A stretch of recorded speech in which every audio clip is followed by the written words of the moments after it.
Saludos amigos y amigas y bienvenidos a una nueva edición de Utopística, que es el programa en la red de la Biblioteca y Centro de Investigación Social Jesús T. Piñero de la Universidad del Este. Les habla Jaime Parch, historiador de la Biblioteca Piñero, y me acompaña de nuevo el director ejecutivo de la Biblioteca y Centro de Investigación Social, el profesor Dr. Manuel Almeida. Hola Jaime. Buenas. Y tenemos hoy de invitado especial al doctor Gerardo Hernández Aponte. Saludos. Bienvenidos a Utopística. El profesor Hernández es autor del libro La Iglesia Católica en Puerto Rico ante la invasión de Estados Unidos de América. Y vamos a dialogar un poco sobre esta obra de historia eclesiástica, ¿no? Para comenzar, lógicamente, quiero saber cómo surgió el texto, ¿no? Esta investigación bastante pesada. ¿Cómo surgió? Pues yo estaba terminando mi bachillerato en Historia en la Universidad de Puerto Rico, recinto de Río Piedras, y no tenía tema para mi tesina. Hay que hacer una tesina, hoy día ya es una monografía. Y yo tenía varios temas en mente, pero la persona que dirigía el seminario de investigación no los quería. Me dijo que yo quiero un tema más amplio. Y yo recordé que años antes había escuchado una conversación entre una estadista católica y un nacionalista católico, y el nacionalista le había dicho al estadista, en ánimos de convencer, de cambiarle la ideología política, que investigara todo lo que la Iglesia Católica de Estados Unidos le había hecho, todo lo que Estados Unidos de América le había hecho a la Iglesia Católica de Puerto Rico. Y a mí se me quedó esto grabado en la mente. Y pues como no tenía tema, me recordé de eso y comencé a investigar y a buscar, y dije, pues este es mi tema para la tesina. Pero me gustó tanto y me intrigó tanto, especialmente porque vi que uno de los principales autores que escribía sobre el tema, un sociólogo, decía unas cosas y cuando uno iba a las fuentes primarias, decían otras. No había concordancia entre lo que él decía y lo que las fuentes primarias decían. Así que eso me cautivó más y entonces lo desarrollé para la tesis de maestría. Cuando la estoy acabando, mi director de tesis de maestría, que fue decano de la Facultad de Humanidades en la UPR de Río Piedras, el doctor Manuel Alvarado Morales, me dijo que por qué yo no la publicaba. Y entonces me recomendó a un colega suyo, que es el profesor Manuel Domenech Val, para que la leyera, me hiciera recomendaciones. Él la leyó, me hizo magníficas recomendaciones, yo amplié el texto, le creé 2 capítulos nuevos que no tenía, le seguí añadiendo cosas que seguía encontrando, y como eso coincidió con la investigación para la tesis doctoral, aparecieron nuevas cosas y las seguí integrando. Y finalmente la Academia de la Historia, la Academia Puertorriqueña de la Historia y el Decanato de Estudios Graduados de la UPR me dieron fondos para publicarlo. Y así es que la génesis del libro. Gerardo, y de hecho saludamos al amigo Manuel Domenech, que es amigo de la casa, una persona a quien estimo mucho. Pues la Iglesia Católica en Puerto Rico pues, ha sido objeto de estudio pues, de algunos académicos, ¿no? De algunos investigadores, como San Luis Silva Gotay, como Elisa Julián de Nieves, Luis Sánchez Longo. Digamos que tú traías a la mesa en materia de enfoques nuevos, tal vez en este texto, o también qué fuentes utilizaste para tu investigación. Pues los 3 autores que mencionaste postulaban que la Iglesia Católica en Puerto Rico se había americanizado y había actuado como agente de americanización del nuevo régimen colonial estadounidense. Pero la mayoría de sus planteamientos se basaban en fuentes secundarias. Habían fuentes primarias, pero eran 2 o 3. E incluso en algunos de los casos, por ejemplo en el de Silva Gotay, cuando uno iba a las fuentes que él citaba, decían otra cosa.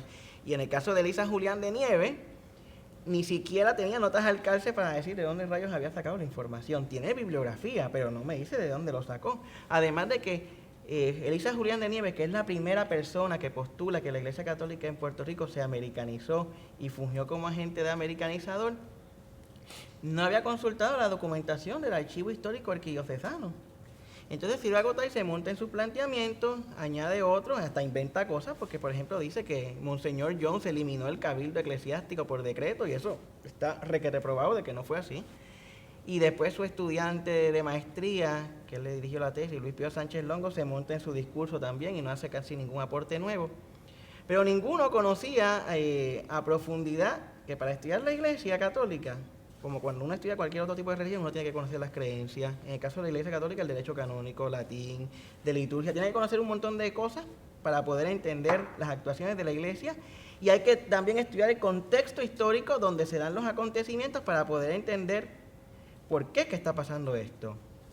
Pues yo estudié todas las fuentes que ellos usaron y me metí en el archivo histórico arquidiocesano a ver otras que ellos no habían visto. Peiné la prensa católica de la época, peiné la prensa espiritista, la masónica, la librepensadora, para ver diversas perspectivas y diversos ángulos. Y llegué a conclusiones totalmente contrarias, que claro, hay que hacer justicia en esto. O sea, yo no traigo algo totalmente nuevo, porque ya Arturo Dávila y Floyd McCoy ya habían planteado en diversos estudios que la Iglesia Católica en Puerto Rico no se había americanizado ni había fungido como agente americanizador. Yo lo que hice fue que cogí sus planteamientos y los amplié y los documenté mejor. Esta palabra de la americanización, ¿no? Me parece que también hay que ponerlo en su contexto histórico, ¿no? Que entiendo que a raíz de la invasión del 98, americanizar para esa época era casi sinónimo de modernizar, Sí, era traer libertad. Así que decir americanizar para un residente de la isla, ¿no? En el 1900, pues era hablar de unos cambios sociales deseables, ¿no? Entonces, si estudiamos las acciones de la Iglesia Católica, ¿no? Me parece que en el libro lo que intenta hacer es poner esa palabra americanizar en el contexto de las relaciones entre Puerto Rico, Estados Unidos y la Iglesia Católica y su relación con Estados Unidos y Roma, ¿no? Sí. ¿Voy bien? Sí, porque es como usted dice, una cosa es la americanización cuando llegan los estadounidenses y quieren americanizarnos, que incluye la modernización y el trasplante de una serie de instituciones. Pero en el caso de la Iglesia Católica en Puerto Rico, cuando yo hablo de americanización, me refiero a que cambiara toda su estructura interna para que se asemejara a la Iglesia Católica de Estados Unidos. Que, por ejemplo, en vez de dar la homilía en español, la dieras en inglés.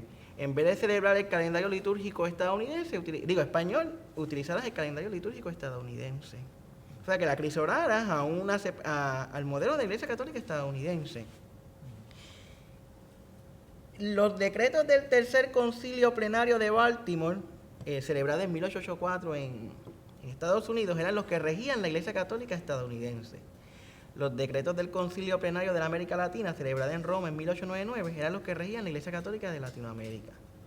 Cuando ocurre la invasión, la Santa Sede estudia toda la política que tiene Estados Unidos hacia Puerto Rico y toda la trayectoria histórica de Puerto Rico, y se da cuenta que Puerto Rico es una diócesis latinoamericana que comparte con Latinoamérica una serie de costumbres, de idiomas y de tradiciones que no la comparte con Estados Unidos. Y por eso en 1901 decretó que en la provincia eclesiástica de Santiago de Cuba, y Puerto Rico dependía de ella en aquel entonces, iban a regir los decretos del Concilio Plenario de América Latina en Roma. O sea que salvaguardó nuestro perfil hispanoamericano desde el primer momento. Por eso todavía nuestro calendario litúrgico es hispanoamericano, los libros que se utilizan en la celebración eucarística, los misales y los leccionarios son latinoamericanos. Nosotros no tenemos fiestas de beatos o de santos estadounidenses. O sea, Y en ese proceso de la americanización, muchas veces señalan la figura de Monseñor Jones, obispo, ¿no? Como uno de los propulsores principales de la americanización. ¿Cómo usted ve ese concepto?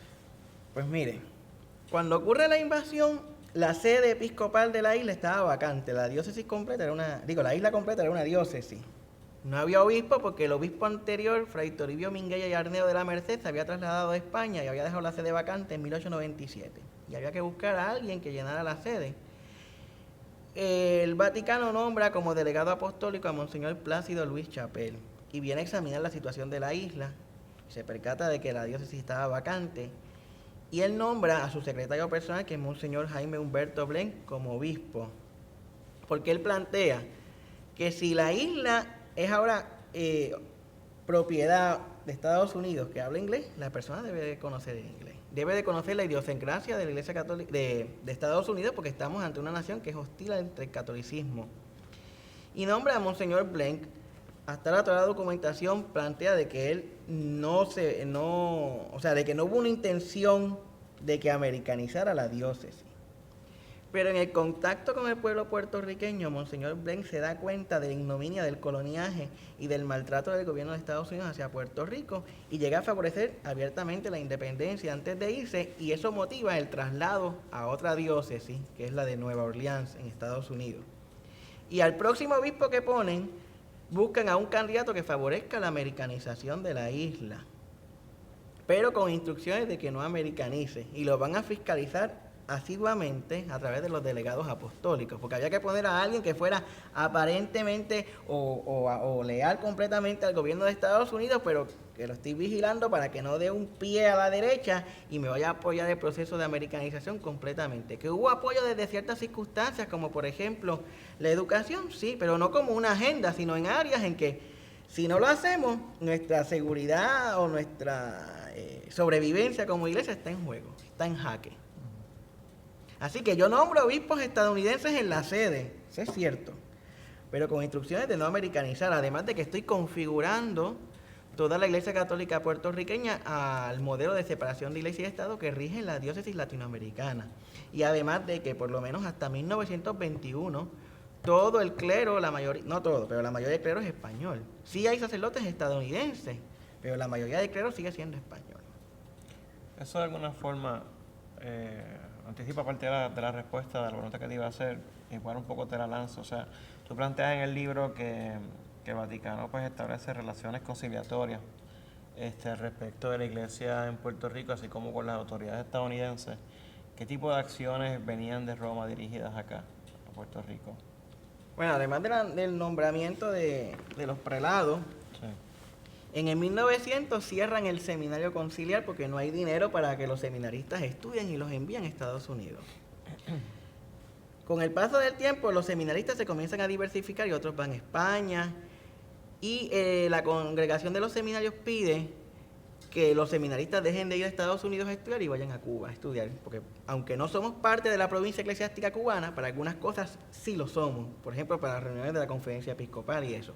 Y Monseñor Jones va a decir que no, porque previo a la invasión hubo un movimiento que se llama la Confederación Antillana, y si seguían enviando los seminaristas si comenzaban a enviarlos a Cuba, se iban a pensar aquí que estaban apoyando ese movimiento y que él prefería mandarlos a Estados Unidos porque allá tenía gente que les costeaba los estudios, aprendían el inglés que era necesario, y la congregación, pues, ante los argumentos políticos diplomáticos, accede con la condición de que los más inteligentes sean enviados al Seminario Pío Latinoamericano en Roma.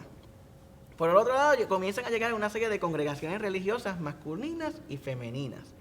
Si uno estudia las que llegan en ese periodo, la mayoría de las masculinas hablan español y vienen de España o de países hispanohablantes, salvo los dominicos que eran de origen holandés y de los redentoristas que venían de Estados Unidos. Pero todos los demás, los capuchinos, los hermanos de la Salle, los agustinos, hablan español, los carmelitas.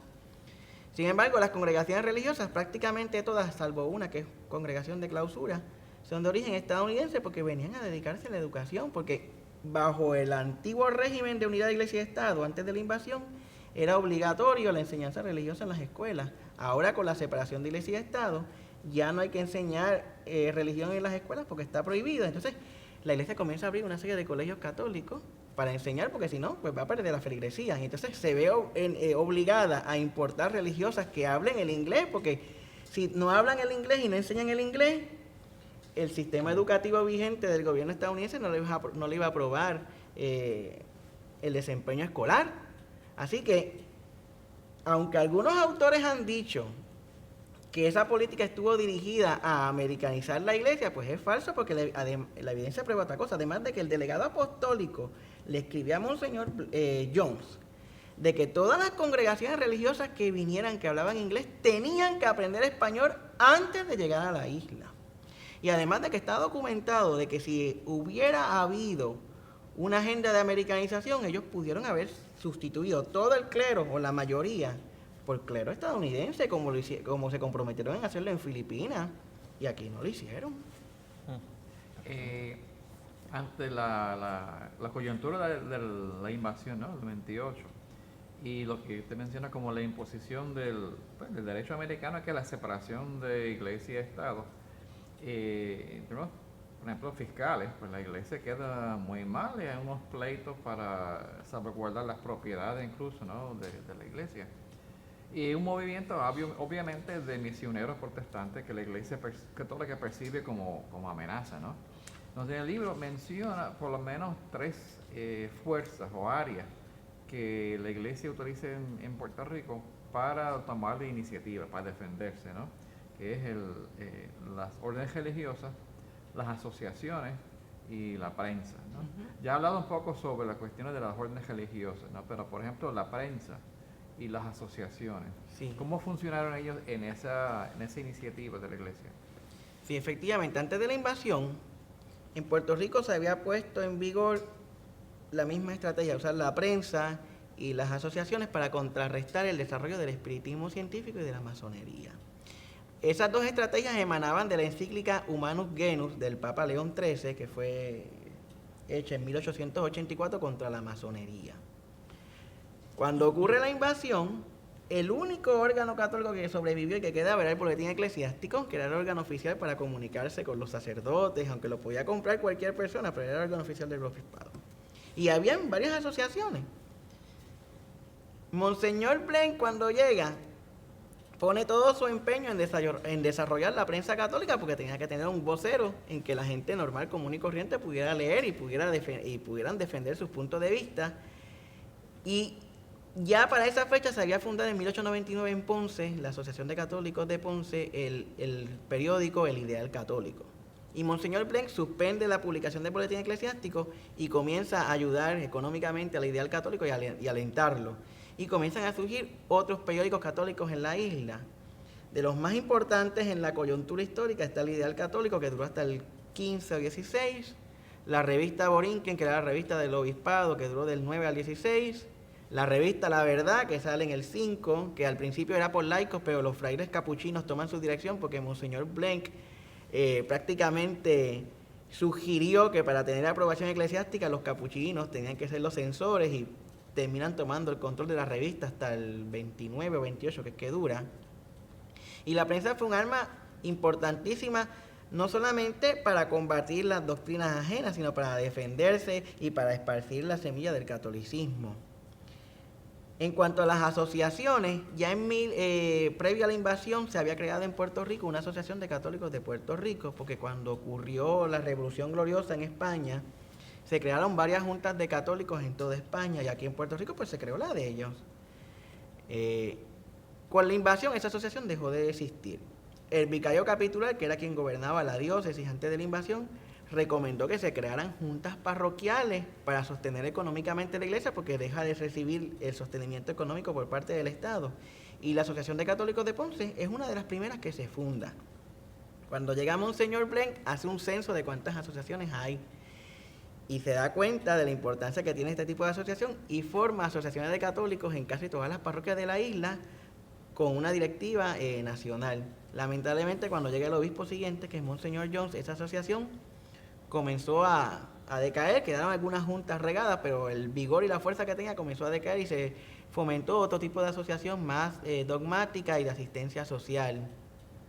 Pero las asociaciones fueron vital, no solamente para amarrar el elemento católico y unirlos en contra del gobierno o en contra de los masones o de los espiritistas o de los protestantes, sino también en la asistencia del pobre, del menesteroso, del necesitado. Así que fueron elementos claves. Y una cosa que quería añadir era que esa encíclica Humanus Genus, que da la directriz de crear esas asociaciones y de crear la prensa, también daba la directriz de crear escuelas católicas, pero como aquí era obligatoria la enseñanza religiosa, una vez ocurre la invasión, es que la tercera estrategia se pone en vigor. Y que de esta época también es la llegada de los caballeros de Colón, que algunos han acusado de que es un elemento de americanización, cuando la documentación que yo vi, muchos de ellos eran independentistas y abogaban por la independencia. Y una cosa no tenía que ver con la otra. Y también han acusado de que las Hijas de María son otra asociación dedicada a la americanización, cuando las Hijas de María fueron implementadas en Puerto Rico en el siglo XIX por el obispo Juan Antonio Puch y Montserrat, y se establecieron en todas las parroquias de la isla. Y en cuanto a las asociaciones, el libro al final menciona y estudia un poco, analiza un poco el fenómeno de la iglesia, vamos a decir, las expresiones populares, que no dependían de la aprobación eclesiástica, ¿no? Sino que era la vivencia diaria de la gente, pues, de campo, ¿no? de su fe. Y entiendo que de ahí, de esa experiencia de la vida cotidiana, ¿no? de los campesinos, ¿no? De los católicos, surgió agrupaciones tales como los hermanos Cheo. Cierto. Que no sé si todavía existen, ¿no? Sí, existen. Habla un poco sobre ese tipo de fenómenos y también de Madre Elena. Así que esas son expresiones que no dependen de la jerarquía, sino que surgen de la vivencia del pueblo. Pues efectivamente en el campo muchos campesinos vivían alejados de la fe católica, tenían su religiosidad popular, el rezo del rosario, las tallas de los santos, y no iban a misa por las distancias geográficas que había que recorrer, porque hay que situarnos en la época donde se celebraba una misa al amanecer, y si usted vivía a 3 o 4 horas de distancia, tenía que madrugar, o salir como a las 3 o 4 de la mañana para poder llegar a las 5 o 6 que se celebraba la misa, o no tenían la ropa adecuada para asistir, porque hoy todo el mundo tiene los closets llenos de vestidos, y en aquel entonces se hacía a mano. Y tenías que ir bien elegante, porque yo he visto que la gente va a misa todo tirado, digámoslo así, pero en aquel entonces la gente iba encopetado porque era la casa de Dios, la casa del rey. Es como la palabra que uno dice, son palabras de domingo, porque el domingo era el día del Señor, pues había que ir bien vestido, y no todo el mundo tenía o la ropa, o las distancias geográficas eran inmensas, y habían creado una religiosidad popular. Ese sector de la población es un terreno fértil del protestantismo, porque como la iglesia no llegaba allá, los pastores protestantes van a llegar, porque la iglesia falló en crear nuevas parroquias en los lugares donde era necesario, porque no contaba con el dinero para crear la nueva parroquia, ni tampoco contaba con el clero suficiente. Pero aún así, en el campesinado hubo personas analfabetas que se sintieron inspiradas a predicar contra el protestantismo, contra la masonería, contra el espiritismo, contra el concubinato, porque pensaban, y no solamente que lo pensaban, sino que es un hecho, que Estados Unidos venía para acabar con el catolicismo. Y libre y espontáneamente esas personas se lanzaban por los campos, especialmente en el área oeste, a predicar a favor de la fe católica. Las primeras que comienzan son las mujeres, pero con el tiempo también se integran varones. Y hay 2 varones, uno que se llama Juan José Rodríguez Medina y otro José de los Santos Morales, y como a los José le dicen Cheo, y terminan asociados y caminando juntos, se les terminó llamando hermanos Cheos al movimiento completo. Pero si uno estudia la documentación de la época, recibían otros nombres como los ángeles, los enviados, los hermanitos. Ellos decían que eran santos que venían de la eternidad y que los inspiraban y hablaban por ellos. Y hay sermones recogidos porque habían taquígrafos tomándolos y se conservan y se pueden estudiar. Dentro de esas personas hubo una mujer que vivió en el área este y que se concentró su área de acción en la Montaña Santa, que le dicen vuestra madre o la madre Lenita, y que se comenzó a crear un culto alrededor de ella, porque ella, la documentación que analizaba hasta ahora, dice que la Virgen María la inspiraba, y después parece que se volvió loca y se autoproclamó ella misma la Virgen María, y se lo comunicó a los seguidores, y el pueblo ignorante se lo creyó, hasta que murió en el 1909, murió en un charco de sangre, porque parece que era tuberculosa, y de ahí se creyó, fue creciendo el mito de que era la Virgen María hasta hoy día, que sus seguidores, hay seguidores todavía del movimiento, dicen que supuestamente encontraron la sangre que ella derramó porque alguien la había recogido, y que la sangre no está coagulada y está fresca, bueno. Ese movimiento no tuvo el visto bueno de la iglesia al principio, porque los sacerdotes pensaban que era espiritismo o que eran ministros protestantes y estaban escandalizados. Es en el 1901 que yo veo un testimonio de un sacerdote que está en Quebradilla, que dice que los predicadores, esto está refiriéndose particularmente a una muchacha que predicaba, se llamaba Juana y predicaba bajo el arcángel San Gabriel, o bajo la inspiración del arcángel San Gabriel, en el que dice que esta muchachita ha logrado más que todos los años que él lleva ahí con misiones, con prédicas, que han sido tanto el número de conversiones que él está pasmado. Pero habían otros que tenían una opinión negativa sobre ellos, los perseguían, los botaban de la iglesia. Y la situación llegó a tal punto que en el 1910 Monseñor Jones emite una circular en la que dice que no los boten de las iglesias, que no los regañen, que los observen, que si ellos ven que cometen algún error de fe, los corrijan. Pero si no, que se queden calladitos. Entonces, en el 1913, si mal no recuerdo, él envía, usted sabe que cada año los sacerdotes tienen que emitir un informe a la diócesis. Dentro del informe que ellos tienen que emitir a la diócesis, Monseñor Jones incluyó una pregunta. ¿Cuántos hermanitos o cuántos hermanos cheos habían en su jurisdicción y qué opinión tenían de ellos? Así que los censó y comenzó a hacer un estudio, porque es que en el Vaticano pensaban que era una secta religiosa y estaban muy preocupados por lo que estaba pasando.